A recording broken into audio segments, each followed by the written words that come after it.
ගරු ක්‍රිද්නන් සෙර්වරාජ් මන්ත්‍රීතුමා ඔබතුමාට විනාඩි 12ක් කාලයක් ලැබෙනවා.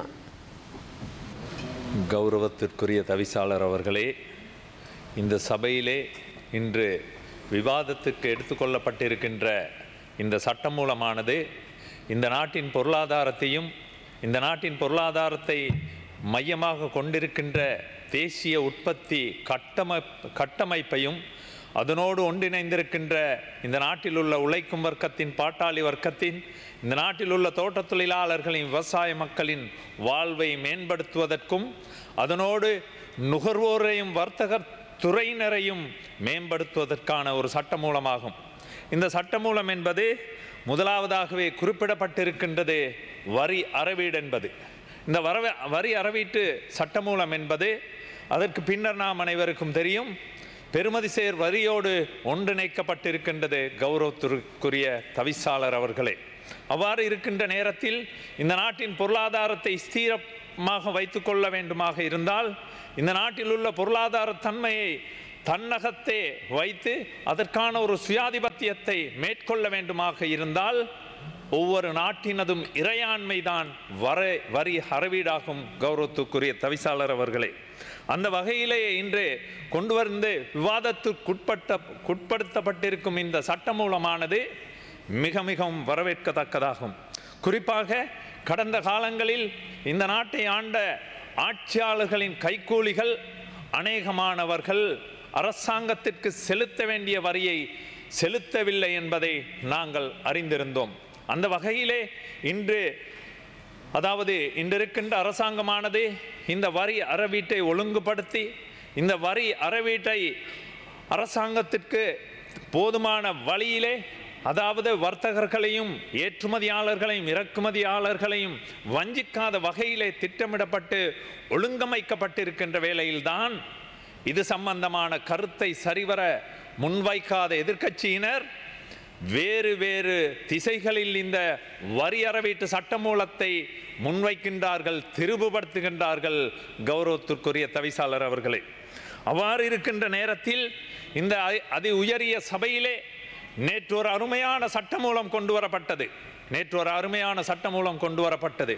அந்த சட்டமூலம் தான் முரணற்ற வகையிலே இந்த நாட்டில் சொத்து சேர்த்த இந்த நாட்டை வங்குரோத்து தேசமாக்கிய மாற்றிய அந்த ஆட்சியாளர்களையும் ஆட்சியாளர்களின் எடுபிடிகளையும் இலக்கு வைத்து அவர்கள் இந்த நாட்டிற்கு செய்த துரோகத்திற்கு ஒரு பிரதியுபகாரமாகவே அந்த சட்டமூலம் கொண்டு வரப்பட்டதாக நான் கருதுகின்றேன். கௌரவத்துக்குரிய தவிசாளர் அவர்களே, இன்று இந்த வரி சட்டமூலம் விவாதத்தில் எதிர்க்கட்சியினர் வேறு வேறு விதமான கருத்துக்களை முன்வைக்கின்றார்கள். நான் நினைக்கின்றேன், ஒரு நாடு அபிவிருத்தி ரீதியில் முன் செல்ல வேண்டுமாக இருந்தால் அந்த நாட்டிற்கு வரி என்பது மிக முக்கியமானதாகும். ஆனால் கடந்த காலங்களில் சாதாரண மக்கள் அரசாங்கத்திற்கு வரியை செலுத்தினார்கள். சாதாரண மக்கள் வரியை செலுத்தாத சந்தர்ப்பத்தில் அவர்கள் சிறை செல்ல வேண்டிய ஒரு சூழ்நிலையும் ஏற்பட்டது. அவ்வாறு இருக்கின்ற பொழுது அந்த ஆட்சியாளர்களின் எடுபிடிகள் பல ட்ரில்லியன் ரூபாய் பெறுமதியான வரியை செலுத்த தவறினார்கள். கடந்த காலத்தில் நாம் அனைவருக்கும் தெரியும், எலோசியஸ் போன்றோர்கள் சிறைகளிலே இருப்பதற்கு பிரதான காரணமாக அமைந்தது அவர்கள் அரசாங்கத்திற்கு சேர வேண்டிய வரியை செலுத்தவில்லை. அதேபோல் இன்று இந்த நாட்டிலே ஏற்பட்டிருக்கின்ற பொருளாதார நிலைமைகளை நாங்கள் அவதானிக்கின்ற பொழுது அமெரிக்க ஐக்கிய ராஜ்யத்தின் வரி கொள்கையானது உலக நாடுகளை பாதிக்கின்ற அதே நேரத்தில் எங்களுடைய நாடுகளிலும் ஆதிக்கம் செலுத்துகின்றது. அவ்வாறு ஆதிக்கம் செலுத்துகின்ற பொழுது கௌரவத்திற்குரிய அதிமேதகு ஜனாதிபதி அன்ருகுமார் திசாநாயக் அவர்கள் அமெரிக்காவின் ஜனாதிபதி ட்ரம்புக்கு கடிதம் ஒன்றை அனுப்பியிருக்கின்றார். இது சம்பந்தமாக மீளாய்வு செய்து இதற்கான தீர்மானகரமான முடிவை எடுக்க வேண்டும் என்று. அதனால் உலக தலைவர்கள் ஒருபுறம் இருக்கின்ற பொழுது உலக பொருளாதார நிலைமைகளை நன்றாக ஆராய்ந்த இலங்கையின் ஜனாதிபதியாக இருக்கக்கூடிய அனுரகுமார் திசாநாயக் அவர்கள் ஒரு முன்மொழிவை வைத்திருக்கின்றார். கௌரவத்துக்குரிய தவிசாளர் அவர்களே, அமெரிக்காவின் ஜனாதிபதி அவர்களுக்கு இந்த பாராளுமன்றத்தில் நாம் அனைவருக்கும் தெரியும், விசேஷமாக கடந்த காலங்களிலே முறையற்ற விமர்சனங்களை முன்வைக்கும் ஒரு அமைப்பாகவே நான் நினைக்கின்றேன்.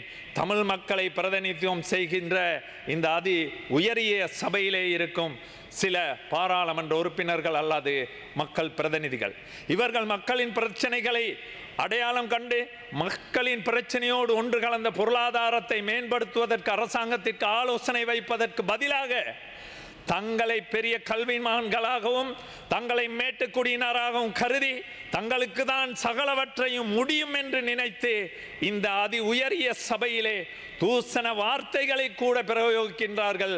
கௌரவத்திற்குரிய தவிசாளர் அவர்களே, அவ்விதமான கீழ்த்தரமான வார்த்தைகளை பிரயோகிக்கும் இந்த அதாவது மக்களின் பிரதிநிதிகள் என்று கூறிக்கொள்ளுகின்ற அவர்கள் இந்த சபைக்கு வெளியேயும் சென்று அதாவது இந்த கௌரவத்திற்குரிய சபையில் இருக்கும் மக்களின் பிரதிநிதிகளை அவதூறான வகையிலே சமூக வலைத்தளங்களுக்கு தங்களுடைய வலைத்தளங்களினூடாக தங்களுடைய கருத்துக்களை முன்வைக்கின்றார். ஆனால் அவர்களுக்கு தேசிய மக்கள் சக்தியாகி நாங்கள் ஒரு வேண்டுகோளை விடுக்கின்றோம். அவ்வாறான தெருவோர கதைகளை விடுத்து இந்த சபையிலே விசேஷமாக வடக்கு மக்களுக்கு அவசியமாக இருக்கும் அந்த தேவைகளை அரசாங்கத்திற்கு முன்வைப்பீர்களே ஆனால் பொருளாதார கட்டமைப்பில் முன்னேற்றுவதற்கு அந்த மக்களுக்கு பேருதவியாக இருக்கும் அவருடைய ஆலோசனைகள்.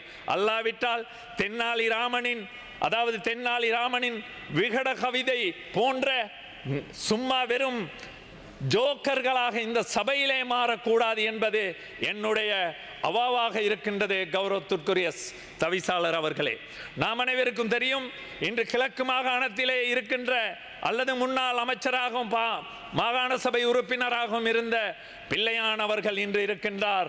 அதாவது சிறை கூடத்திலே கைது செய்யப்பட்டிருக்கின்றார். எதற்காக? இந்த நாட்டில் உள்ள அநேகமான தமிழ் புத்திஜீவிகள் காணாமல் போயிருக்கின்றார்கள். உதாரணமாக தம்பையா போன்றோர்கள் இன்னும் இருக்கின்றார்கள்.